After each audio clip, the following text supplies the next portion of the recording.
Gracias por continuar con nosotros. Junto a Carmina Valdizán conducimos el análisis hoy por la noche. Este segundo tema, ya lo anticipamos, nos vamos a referir a la elección anómala que se sucedió en el Consejo Superior Universitario, donde fueron en esa elección anómala electos Gloria Porras y Ronnie López como magistrados titular y magistrado suplente a la Corte de Constitucionalidad. Hay varias acciones todavía pendientes de resolver, incluso llegando hasta la Corte de Constitucionalidad misma, referente a Gloria Porras.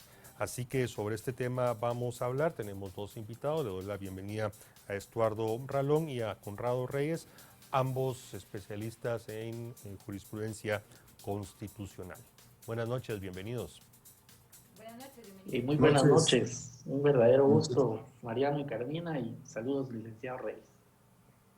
Bien, vamos a iniciar por orden alfabético, ambos empiezan a correr, pero hay un Ralón y un Reyes, así que le vamos a dar la palabra a Estuardo Ralón. Ya decía yo, hay dos temas ahí que no se han resuelto y que tienen evidentes vicios. Uno es el hecho que Gloria Porras no pudo demostrar de que ejerció docencia universitaria. Hoy circuló una nota oficial en la cual se certifica esa parte, pero también no hay que olvidar de que la elección fue a viva voz, contrario a lo que dice la ley, que debía de ser secreta, y eso afecta tanto a Gloria Porras como a Ronnie López. Estuardo Ralón, sus comentarios. Sí, muy buenas noches. Efectivamente tenemos una situación que tiene varias aristas. Quizás lo primero que quisiera mencionar es que a mi criterio es una situación distinta, la de la licenciada Gloria Porras a la del licenciado Ronnie López. Recordar que lo que dice la ley de amparo es precisamente que en el caso de las elecciones del Consejo Superior Universitario, la votación debe ser secreta. Esto para garantizar la libertad, autonomía, no presiones, no amenazas, no, digamos, acuerdos al momento de realizar la votación. Digamos, es una de las características del voto libre, la secretividad como tal. Y el otro aspecto es que la Universidad de San Carlos, por ser un órgano que elige, pues obviamente rector en materia academia, tiene que darle preeminencia a los catedráticos. Y según la propia convocatoria de la Universidad de San Carlos, tendría que ser un perfil de catedrático titular. En el caso de la licenciada Gloria Porras, no ha ejercido cátedra universitaria, diferencia que, por ejemplo, el licenciado Ronnie López sí tiene con la característica de catedrático titular. Y la otra situación es que una de las personas no fue juramentada y no tomó posesión, por lo que hay un proceso de impugnaciones que está en trámite, el caso de la licenciada Gloria Porras, a diferencia del licenciado Ronnie López, que sí fue juramentado, sí tomó posesión, no hay una impugnación administrativa o jurisdiccional que se haya realizado en tiempo, por lo que goza de inamovilidad en el cargo, y la única manera en la cual pudiese, como cualquier magistrado que hoy está ejerciendo judicatura, es una causal de cesantía, que son números clausus, están en números, un listado cerrado, que si no se encaja en esa causal de cesantía, pues hay una inamovilidad en el cargo. Entonces, sí hay un vicio generalizado del voto que no fue secreto en ambos casos, pero la situación jurídica es diferente y uno sí es catedrático titular y el otro no. Ese es, digamos, el panorama en el cual se encuentra ese proceso, y tendremos que ver qué es lo que se resuelve. Doctor Conrado Reyes, inclusive la CC solicitó que se acreditara la experiencia docente universitaria. Aquí podemos ver que hay una falsedad porque se dijo que se tenía y no se tenía. Se mintió y se manipuló esta información, la cual no hay. Esto se convierte ya en una ilegalidad que podemos esperar de un magistrado que está mintiendo al no llenar los requisitos. ¿Qué impresión tiene usted? Gracias, Carmina. Mariano, buenas noches. Igual al colega Ralón y al público. La verdad es que esta clase de situaciones o elecciones históricamente han sido elecciones bastante fiscalizadas, con una observación pública, ciudadana, incluso de actores del sector justicia o sector social y todo tipo, porque la Universidad de San Carlos aglutina diferentes corrientes de pensamiento y diferentes corrientes también de interés nacional o de aporte al quehacer nacional. En ese orden de ideas, cabe mencionar que en los más de 35 años que tiene de existencia de la Corte de Constitucionalidad, siempre, independientemente de los partidos de gobierno, aún con los partidos de la UNE, que fue de los más corruptos de estos últimos tiempos, o cualquier otro, siempre la Universidad de San Carlos condicionó en el seno del Consejo Superior a que se pudieran elegir a docentes de carrera. ¿Qué quiere decir? Personas y profesionales que la Academia Universitaria de la Universidad de San Carlos reconoce por su valor y su entrega a la docencia, servicio en la universidad. En esta, por primera vez, después de 35 años de esta práctica, y que además está establecido en los reglamentos internos de la universidad, los mismos miembros del Consejo Superior Universitario, y cabe mencionar 20 de ellos, violaron y vulneraron ese mandato y ese espíritu universitario. Eso es lo más grave. Lo más grave es que podría ser que esta señora nunca tome posesión, sí, pero lo más grave es que esos 20 miembros del Consejo Superior Universitario vulneraron y violaron el compromiso que tienen con docentes, con estudiantes y con los profesionales que están ahí representados en el Consejo Superior Universitario. Es cada uno de los cuerpos electorales que los eligió y por los cuales están ellos ahí sentados los que le debieran de empezar a pedir rendición de cuentas a estas personas. Y otra cuestión importantísima, ustedes ya lo dijeron, las convocatorias que hace la Universidad de San Carlos siempre condiciona a participar a aquellos profesionales que sean docentes y que sean también parte o que tengan carrera académica en la universidad. Situación que esta señora no tenía, nunca ejerció. Ella realmente nunca ejerció la profesión ni como abogada litigante, ni como profesional fuera de una dependencia administrativa dentro del Ministerio Público, lo cual también deja mucho que desear, porque los últimos 10 años que protegió a muchos partidos políticos, especialmente a uno y a sus candidatos, para que ejercieran desde las diputaciones o candidaturas a la presidencia de la República, en la función de ella como magistrada de la Corte de Constitucionalidad, pues lo hizo observando una serie de normas y principios de derechos humanos y de normas constitucionales. Entonces, para mí no es extraño que ella haya participado o haya violentado los requisitos y las regulaciones que la propia Constitución establece y facilitado que el voto fuera público, por ejemplo. ¿Por qué? Porque en esa forma se sabían a quiénes de los miembros del Consejo Superior Universitario tenían que presionar o con quiénes tenían que negociar. ¿Negociar qué? No sabemos, pero recordémonos que en ese momento ella todavía ejercía el cargo de magistrada en la Corte. Como estamos en vivo, ya la audiencia de Canal Antigua empezó a hacer preguntas, cuestionamientos, en fin.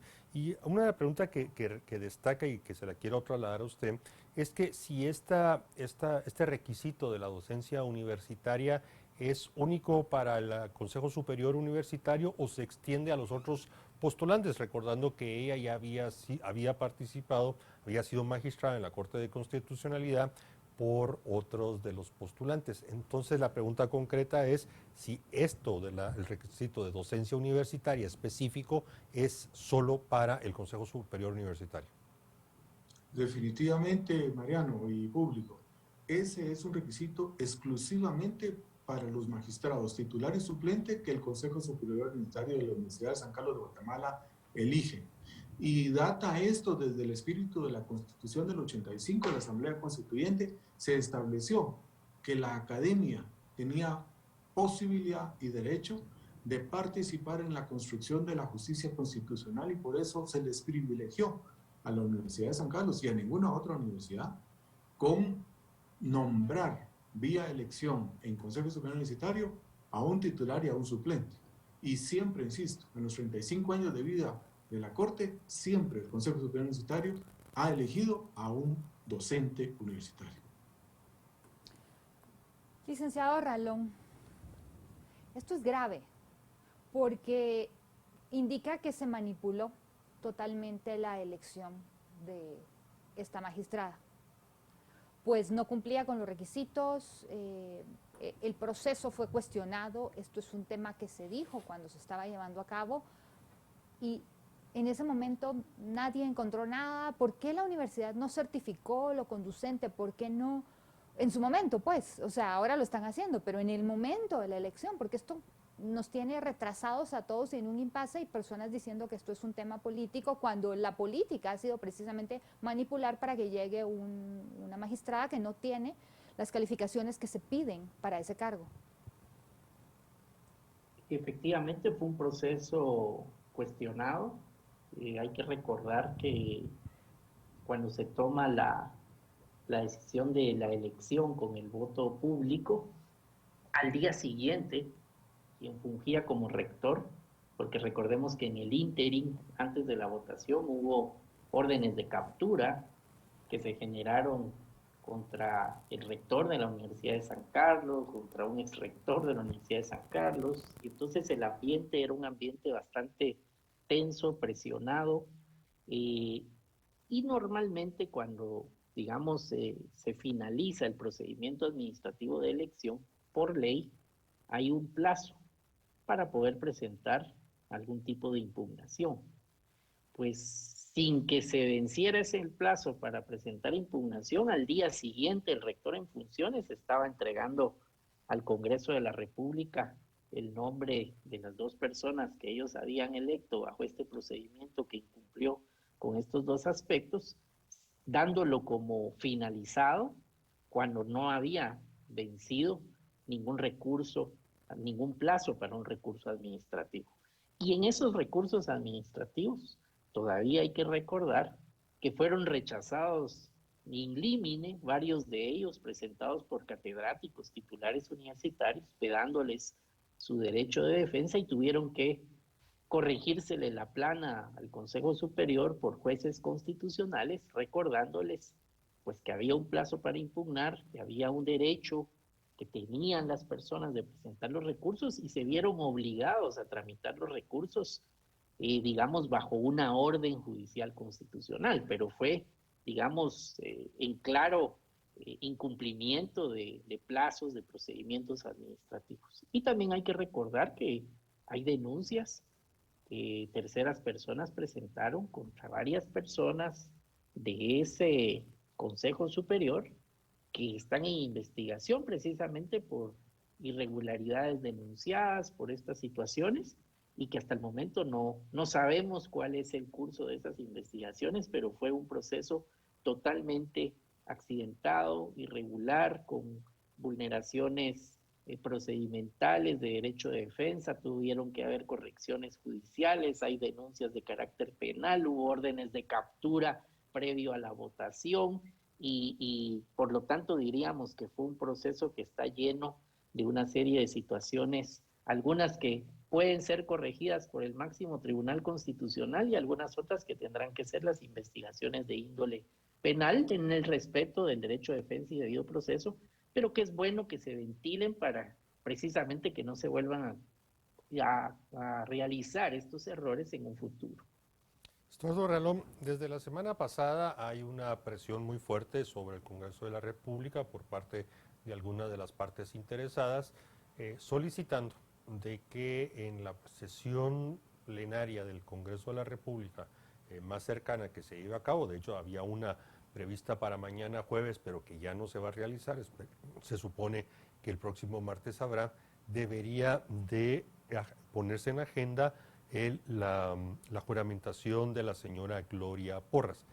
En el estado de situación y lo que usted y el doctor Conrado Reyes nos han explicado, a su criterio profesional, ¿está el Congreso o debe el Congreso juramentar o esperar a que se diluciden todos estos aspectos, en particular aquellos que ya están llegando a la Corte de Constitucionalidad?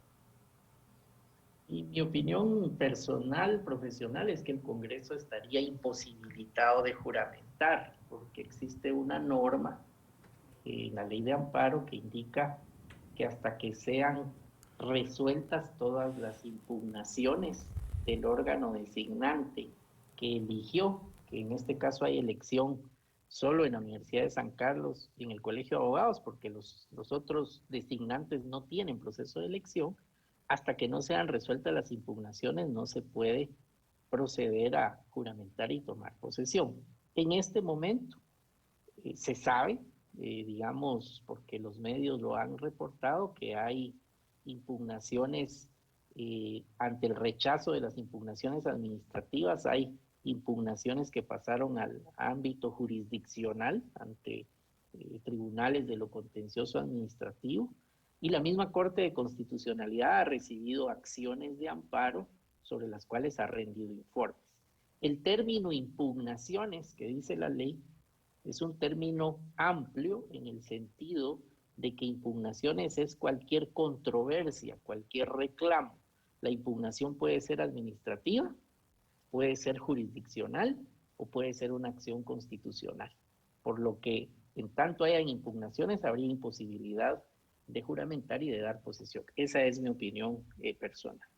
Gracias, doctor Conrado Reyes. Yo quisiera que usted también nos diera su opinión con relación a esto. ¿Debe el Congreso juramentarlos o no? Juramentar, perdón, a la magistrada. Y yo coincido con la explicación que ha dado el licenciado Ralón y le amplío algunos elementos que la Corte en los últimos 8 o 10 años ha reiteradamente expresado y que ya la población también en gran medida pues lo conoce y lo dice, y es el requisito de la honorabilidad. Y si el Congreso toma nota de cuántas querellas y denuncias penales existen en contra de esta persona, pues se comprobará todavía un elemento más, y es que esta persona no goza de una certeza de su honorabilidad para una futura postulación a algún cargo público, porque muy seguramente o muy probablemente esos procesos penales que se abrieron cuando perdió su inmunidad, porque recordémonos que no podía proceder ninguna investigación penal porque ella ejerció durante los últimos 10 años un cargo público, en este caso en la Corte de Constitucionalidad. Pero una vez perdió esa inmunidad, el Ministerio Público ha avanzado o debiera estar avanzando en esas investigaciones y persecuciones de los múltiples procesos penales que tiene abiertos. Entonces, ese es un elemento adicional que, independientemente de las impugnaciones administrativas o constitucionales, como ya lo explicó el licenciado Ralón, es un elemento más que se viene a sumar para que el Congreso establezca que esta persona, aunque hubiera sido electa por el Consejo Universitario o por cualquier otro órgano que designa, ese requisito tampoco se cumple.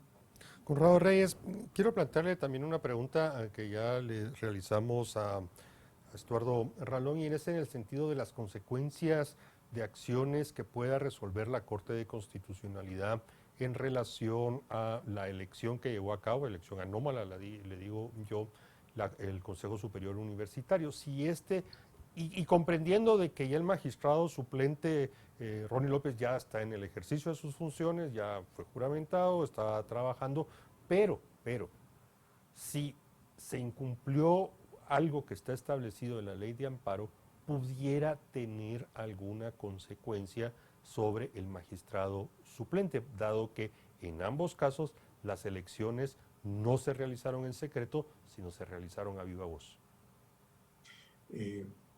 Mariano, en derecho, especialmente en el derecho administrativo, y lo vemos cuando existe la publicación de una ley o de un reglamento y posteriormente se cuestiona o se impugna vía una acción de inconstitucionalidad, los actos realizados en cierta observancia de las leyes y que no son impugnados por los particulares cobran vida y se mantienen vigentes hasta o en tanto que un tribunal competente, en este caso un tribunal constitucional, no lo declare inconstitucional.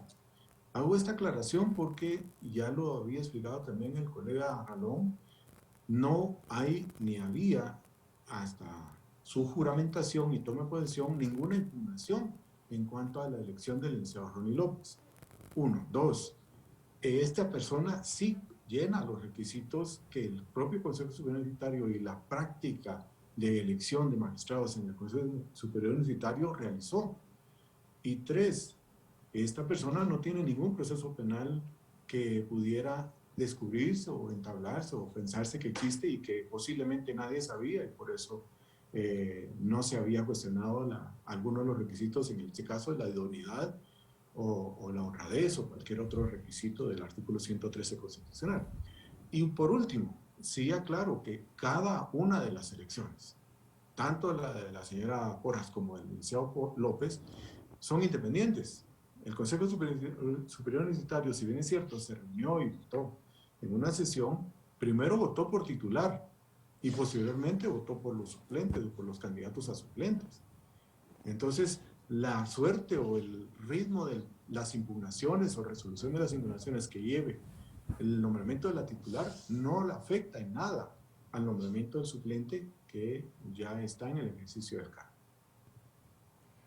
Licenciado Ralón, ¿qué va a pasar en los próximos días? La Corte de Constitucionalidad tiene que resolver, seguimos en este impasse con una manipulación política pues de un lado y de otro, como se ha venido viendo. ¿Qué va a pasar?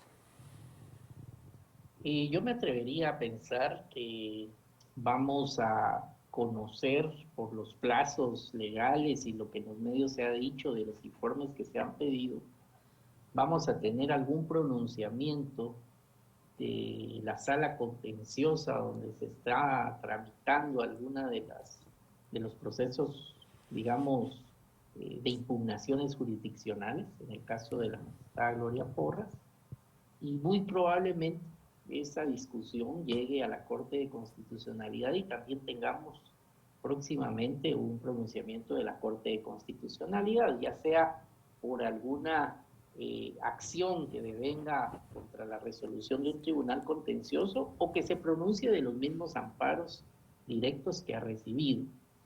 Con respecto al tema mediático, yo quisiera recordar, porque me llama mucho la atención que, sobre todo en perfiles de Twitter y en redes sociales, existen una serie de personas que indican que ya ha pasado mucho tiempo y que debiese darse posesión sin entrar obviamente a hablar de estas impugnaciones que están en trámite. Pero hay que recordar que precisamente cuando estaba la licenciada Gloria Porras en la Corte de Constitucionalidad, el doctor Conrado Reyes, que hoy nos acompaña, fue designado magistrado de la Corte de Constitucionalidad. Y la impugnación que le impidió poder asumir de una manera, a mi criterio, sin fundamento, demoró 2 años.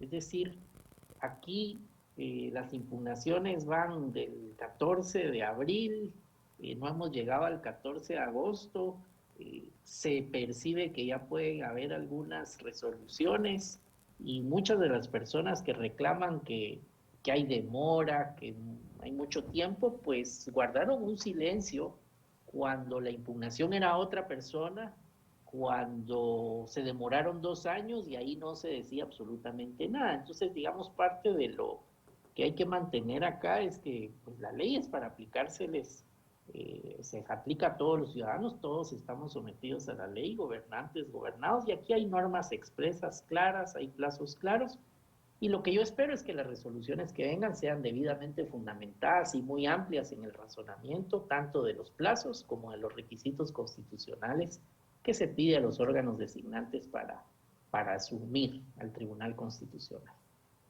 Bien, agradecemos a Estuardo Ralón y a Conrado Reyes que nos hayan acompañado esta noche, en particular porque nos ayudaban a entender un poco más cuál es la situación de la señora Gloria Porras y estos procesos. Creo que le han dado mucha claridad a la audiencia sobre cómo estamos y qué es lo que podemos esperar. Así que muy amables por haber participado esta noche. Muchísimas gracias, buenas noches. Buenas noches, gracias. Feliz noche. Carmina, ¿cerramos? Cerramos, Mariana. Interesante que los dos temas tienen relación, ¿no? Cuando hablamos de la ética de las personas. Si una persona se postula a un cargo y no tiene la ética para aceptar o no que tiene Que no cumple. que no cumple con los requisitos que se les pide. Sí. Por ahí hay algo que siempre circula que dice que el primer acto de corrupción es cuando uno asume algo para el que no está preparado o no cumple Exactamente. los requisitos. Los requisitos, y aquí lo estamos viendo. Ahí así lo que- vimos claro, clarísimo, claro. Bien, agradecemos mucho que nos hayan acompañado esta noche. Nos despedimos aquí junto a Carmina Valdizán. Hasta la próxima. Muy buenas noches.